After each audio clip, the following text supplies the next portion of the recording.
Boa noite a todos. Então vamos começar a leitura do livro Sementes de Felicidade.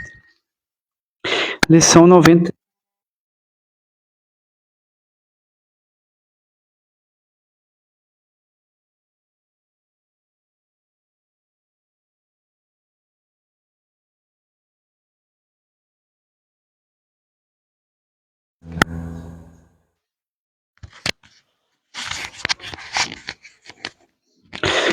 Retornando, lição 95 do livro Sementes de Felicidade. Não tenha medo do amanhã. Deixar-se levar pelo pensamento de que alguma coisa de ruim vai acontecer produz-lhe sensação desagradável e desperta outros pensamentos nocivos. Torna-o fraco, inseguro, desiludido. Você está seguro. Caminhe com a cabeça levantada e ânimo forte. Não fraqueje.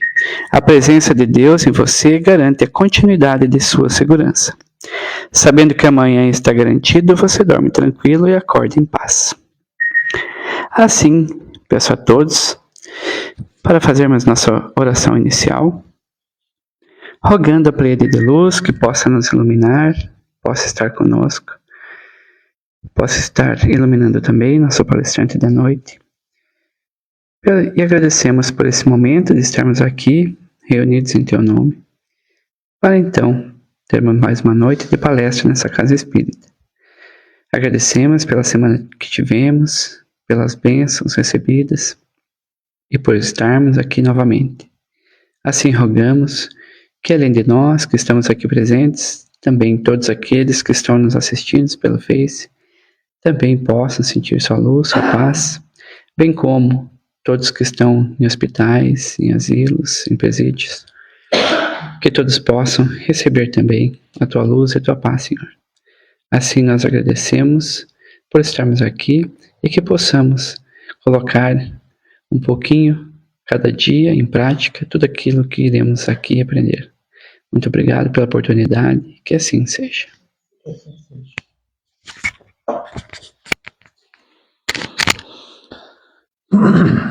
Para os nossos estudos nessa noite, nós nos inspiramos no livro No Limiar do Infinito, de Joana de Ângeles, pela mediunidade de Edivaldo Franco, na página 44, onde a mentora tece para nós alguns comentários e orientações a respeito do determinismo e do livre-arbítrio.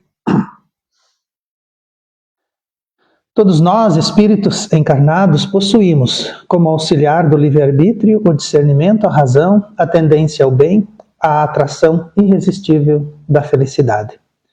Contra nós, possuímos o passado espiritual, o atavismo animal, preferência ao erro, o hábito e o comodismo. Então, todas as criaturas que conseguem alcançar a condição de reencarnar em corpos humanos, aqueles que podem participar da humanidade, aqueles que atingem consciência para conseguir utilizar o livre-arbítrio, todos nós, espíritos, possuímos essa capacidade. Todos nós podemos, a partir do momento em que temos o discernimento, decidir o que devemos, o que queremos, o que alcançamos construir e fazer. Todos nós podemos usar o livre-arbítrio. E o livre-arbítrio, ele acaba nos responsabilizando por muitas coisas, muitas situações acabam acontecendo por conta do nosso livre-arbítrio sendo mal utilizado. Quando nós possuímos uma ferramenta como a do livre-arbítrio e todos nós permitimos que o livre-arbítrio acabe agindo contra nós, trabalhando contra nós.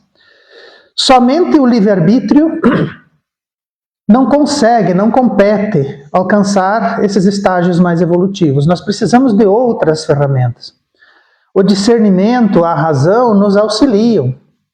A tendência inata que nós temos em praticar o bem, porque nós, como filhos de Deus, criaturas superiores da criação, que já conseguem encontrar em si esse condicionamento da consciência, nós também temos dentro de nós a tendência a fazer o bem. E nós buscamos a felicidade junto às leis divinas, junto aos ensinamentos do Cristo, junto aos espíritos superiores. Então, nós temos outros elementos que nos auxiliam nessas decisões. E é importante que nós estudemos e aprendamos o que significa cada um, que nós compreendamos, assim como vamos fazer hoje, tentar entender mais, um pouco mais, o que vem a ser o livre-arbítrio e identificar em nós aquilo que nos atrapalha, que nos dificulta, que faz com que nós utilizemos de forma equivocada esse aspecto importante, essa força poderosa que resiste em nós, que é o livre-arbítrio, a capacidade de decidir. E de decidir livremente. Mesmo que o nosso corpo esteja preso, ainda assim a nossa mente, o nosso espírito consegue decidir aquilo que ele deseja. E contra nós possuímos o nosso passado espiritual, o nosso atavismo animal, e vejam que Joana de Ângeles escreve atavismo animal, a preferência ao erro. Então nós temos uma tendência ao bem, mas nós preferimos muitas vezes os equívocos e os erros. Nós temos o hábito e nós temos o comodismo. A gente está acostumado, a gente já faz há tanto tempo que nós temos o hábito e o comodismo muito arraigados em nós. E por estarmos encarnados e nesse corpo material, nesse corpo físico, nós ainda abrigarmos dentro de nós aspectos da nossa trajetória evolutiva que se manifestam na matéria. Quando nós estamos aqui, nós temos medo, nós temos fome, nós temos frio, nós ficamos muito tempo imersos nas condições didáticas do planeta que faz, que nos pressiona para que nós evoluamos e para que nós trabalhemos esses nossos aspectos. Esse atavismo animal, ele está presente e ele é útil em muitas ocasiões, mas precisamos ter a razão, precisamos ter o discernimento e entender, buscar entender como que deveríamos utilizar o nosso livre-arbítrio para que ele não acabe agindo contra nós e contra o nosso futuro evolutivo.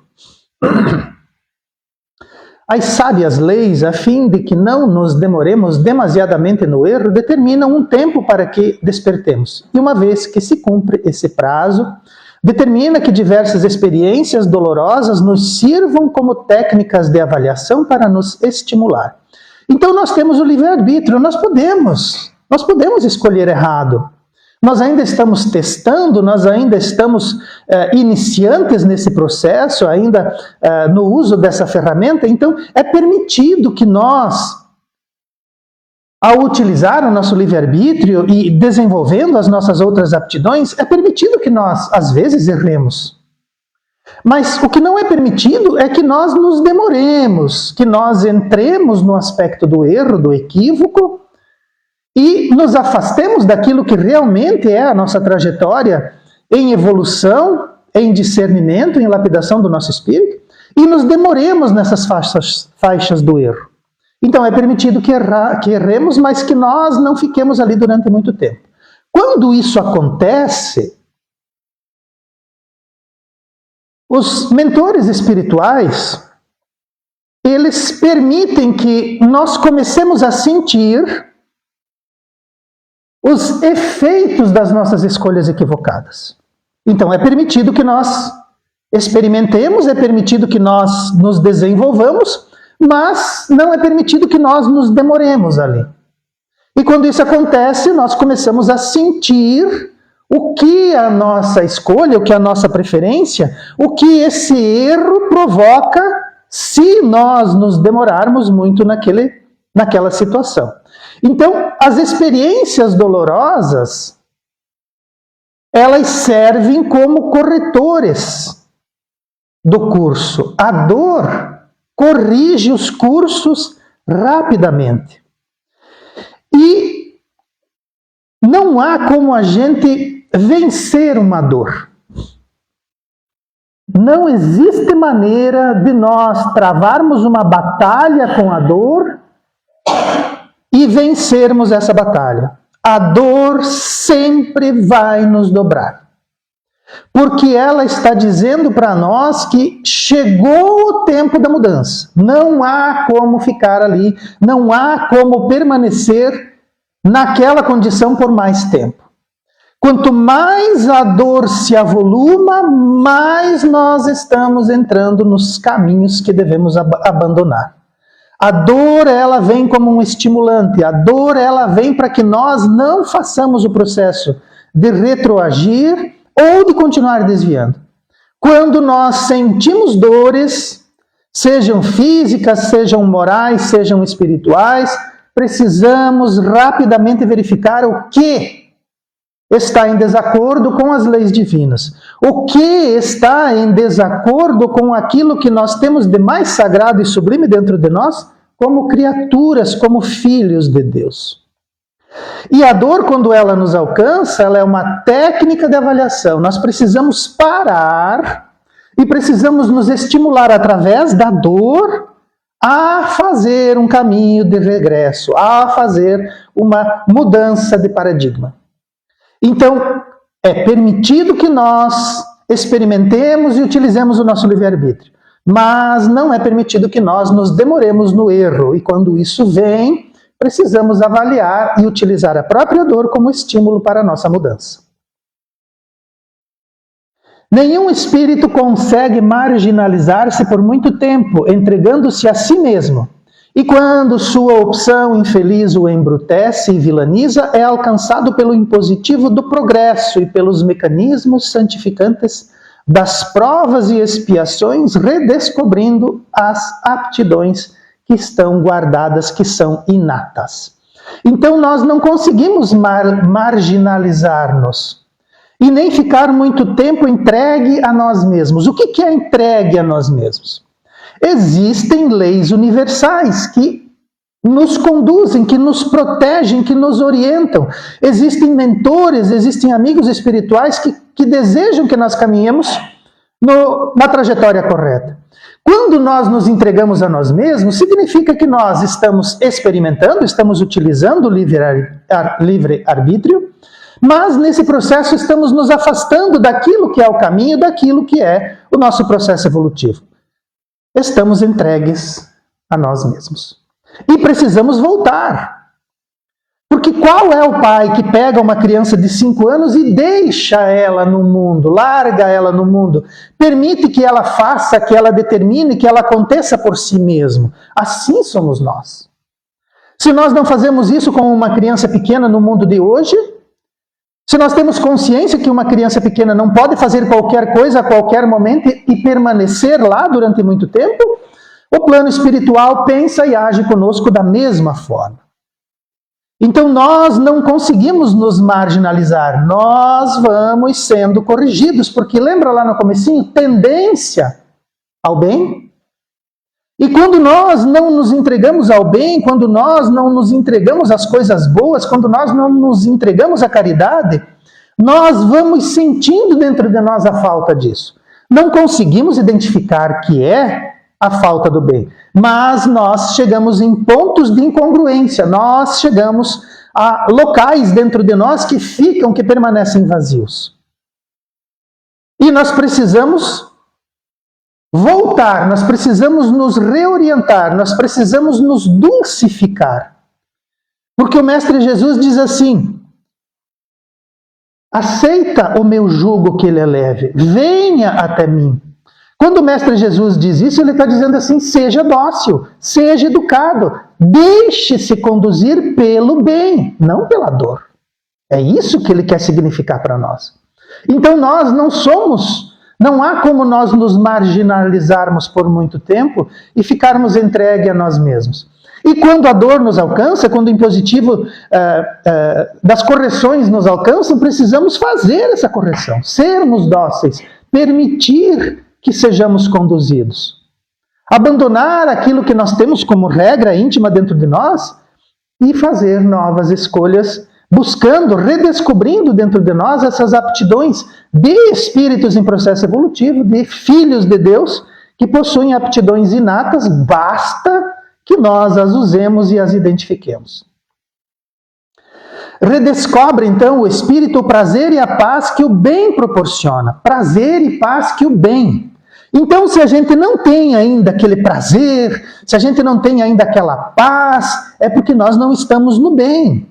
Há algumas coisas que precisam ser modificadas, entendimentos, há coisas que precisamos exercitar, há situações que talvez precisamos meditar, há situações que precisamos revisitar em nós para mudar.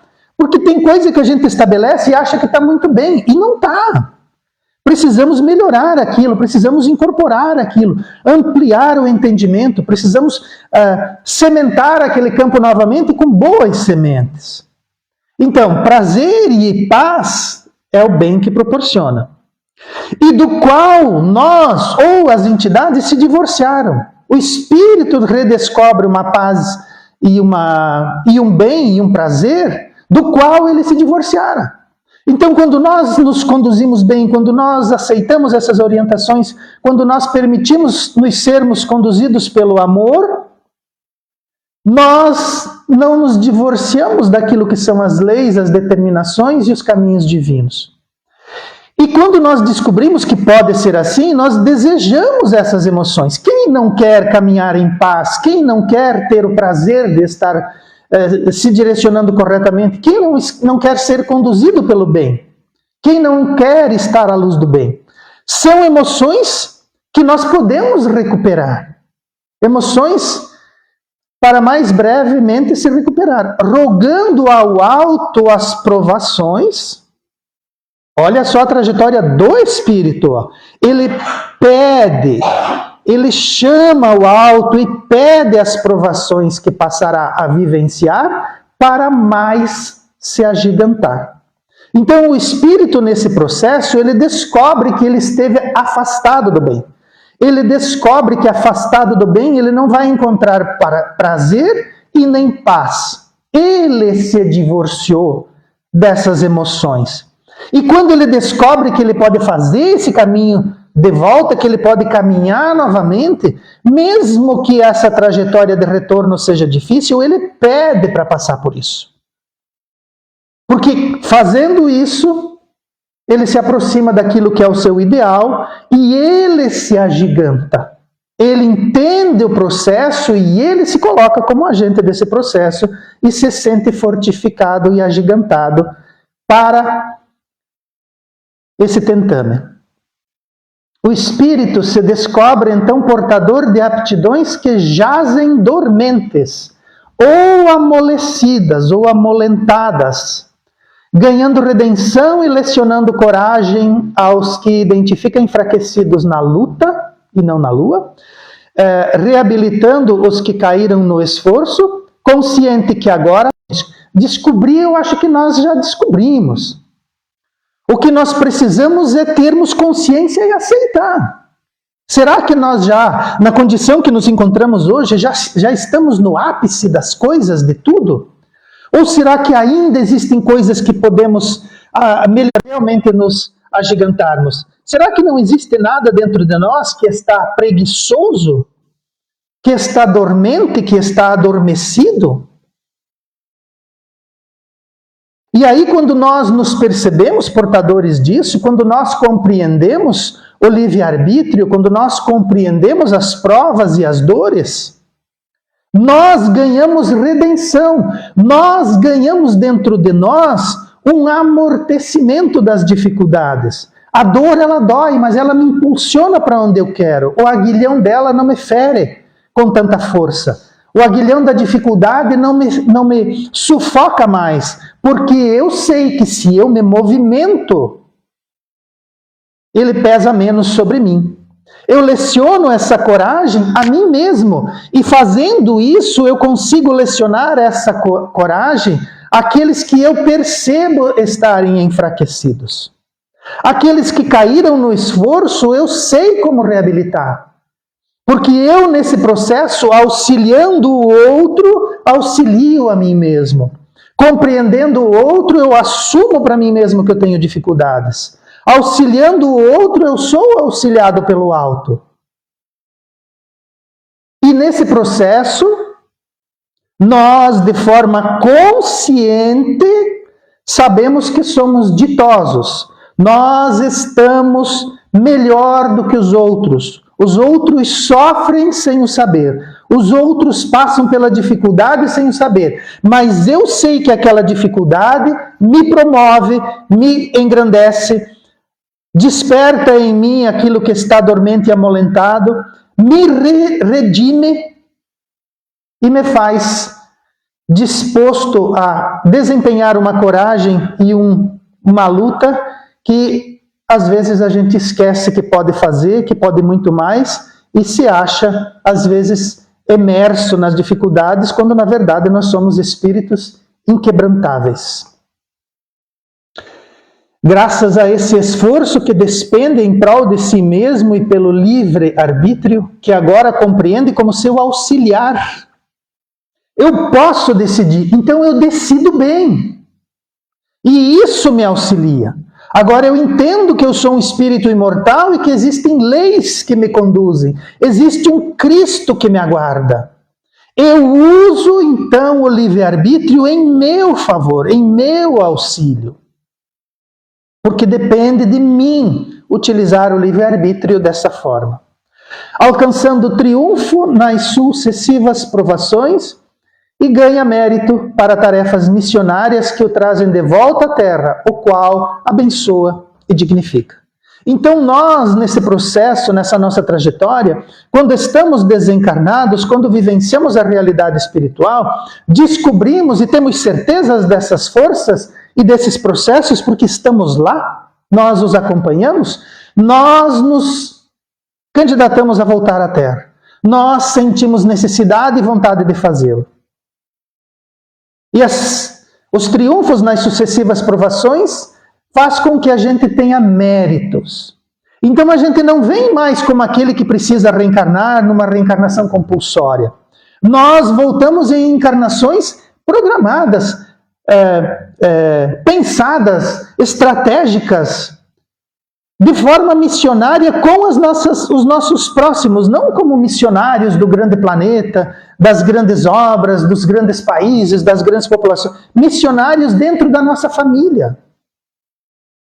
E nós voltamos à Terra e nós abençoamos isso. Nós sabemos que vão ser décadas de encarnação, nós sabemos das dores do corpo e dos problemas lá, das energias animais que ainda brigamos, como dizia Joana lá no começo da nossa exposição. Mas a gente volta consciente. Algo em nós nos orienta, algo em nós não nos desvia mais, algo em nós não diminui o aspecto espiritual. Porque às vezes a gente faz isso. A gente vivendo as nossas vidas e as nossas tribulações, pega o aspecto espiritual e diz assim, mas será? Será que eu tenho que viver na Terra desse jeito aqui, levando em consideração o aspecto espiritual?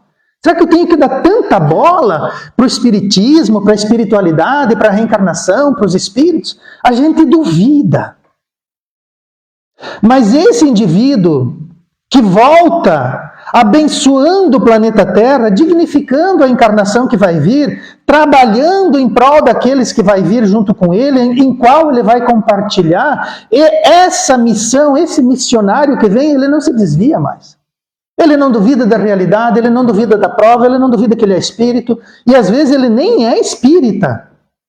Às vezes ele está em outras orientações religiosas e filosóficas. E lá ele se transforma num missionário. Lá ele trabalha o seu livre-arbítrio, lá ele se deixa seguir e orientar. E lá ele abençoa e dignifica a encarnação que ele possui, sem duvidar do aspecto espiritual que também o conduz.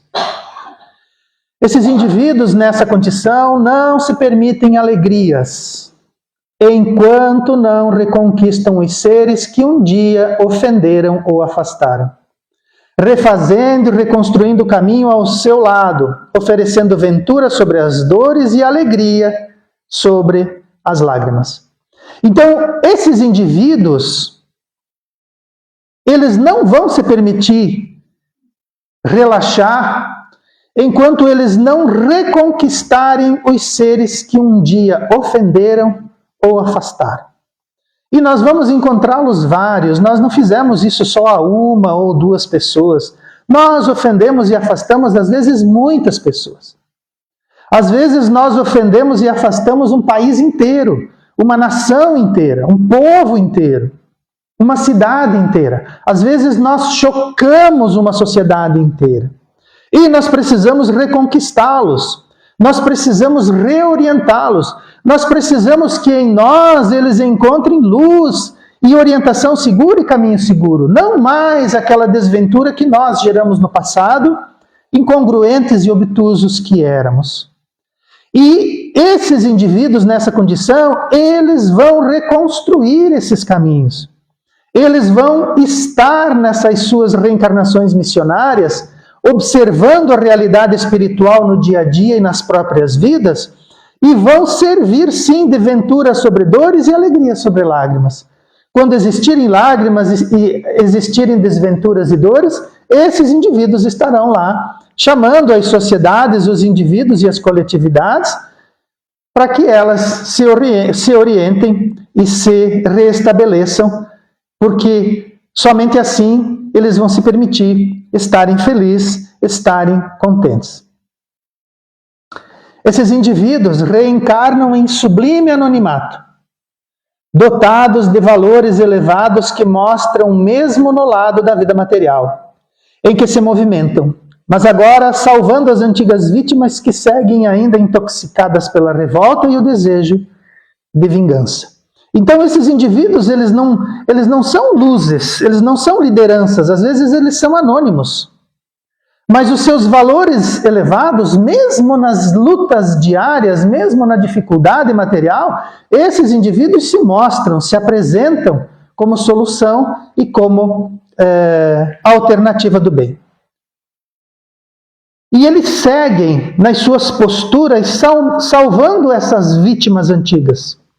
Eles seguem anônimos lá nas suas famílias, trabalhando, conduzindo, orientando, dando bom exemplo, às vezes sendo maltratados, às vezes sendo incompreendidos, mas eles seguem fazendo aquilo que precisa ser feito.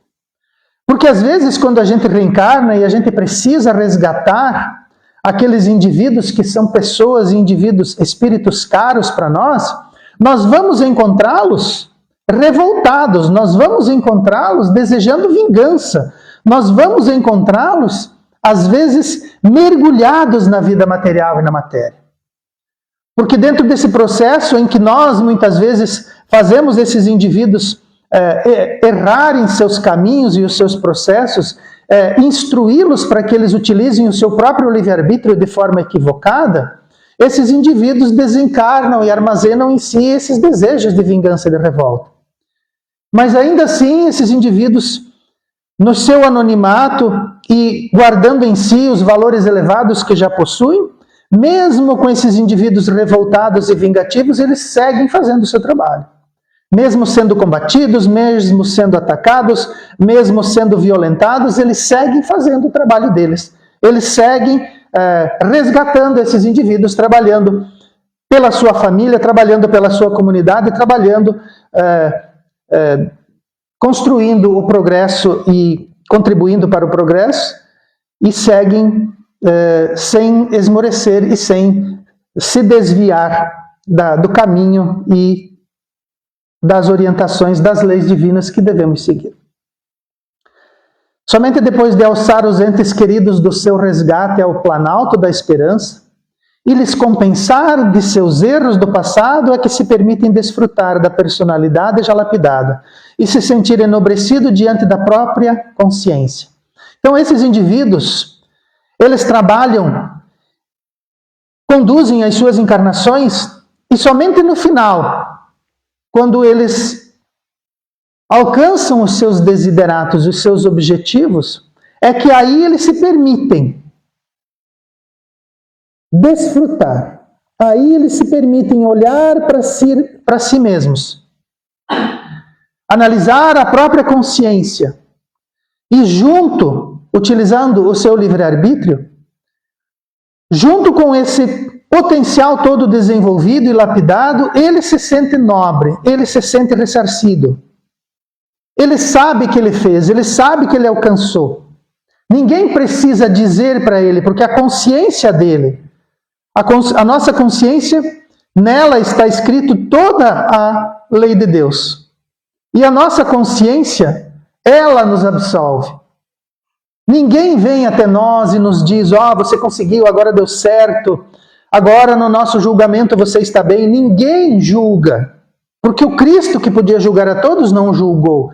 Mas cada um, diante da própria consciência, sabe que agora está enobrecido. Sabe que a sua personalidade já está lapidada. E aí, depois do trabalho concluído, sim, ele se sente. Ele se permite desfrutar. Ele quer desfrutar de si mesmo. Ele quer estar bem com a própria consciência. Mas depois do trabalho realizado, depois de ser conduzido, depois de utilizar o livre-arbítrio para se conduzir, para se orientar, quando isso acontece, ele vence nas provas, alça os seus entes queridos, e aí sim ele desfruta de si mesmo diante da própria consciência. As provações devidamente entendidas e espontaneamente aceitas. Olha o que o Espírito Joana de Ângeles diz. As provações devidamente entendidas. Como assim provações devidamente entendidas e espontaneamente aceitas?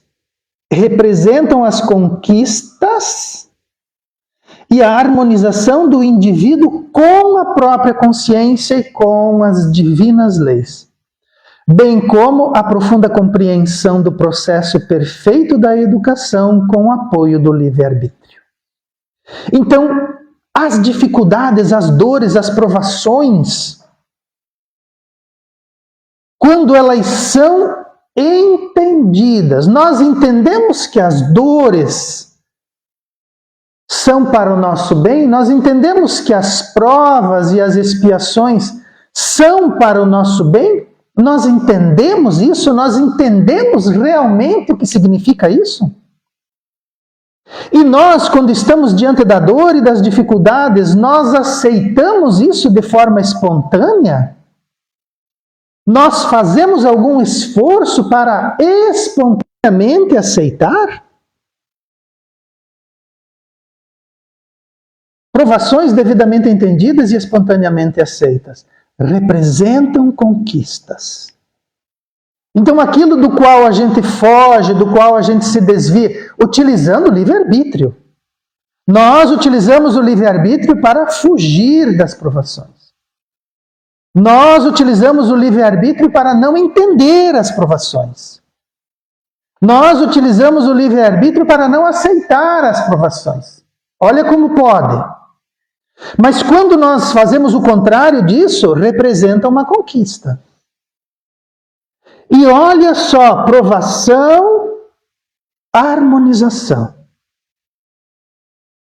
Quem não quer estar harmonizado? Quem não quer estar pacificado, equilibrado, harmonizado? Quem não quer? Quem não deseja isso? Todos desejamos. Mas aí existe um processo perfeito de educação. Com apoio. Então existe um processo no qual nós estamos inseridos.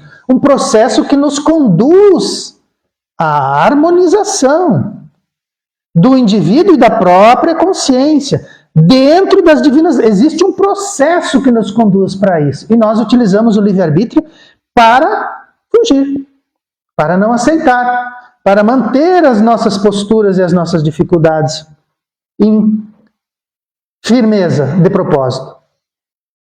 Utilizamos o nosso livre-arbítrio contra um processo de educação perfeito. Existe uma profunda compreensão da vida do qual nós ainda não estamos aptos a percebê-la e a promovê-la. Mas nós utilizamos o nosso livre-arbítrio contra esse processo.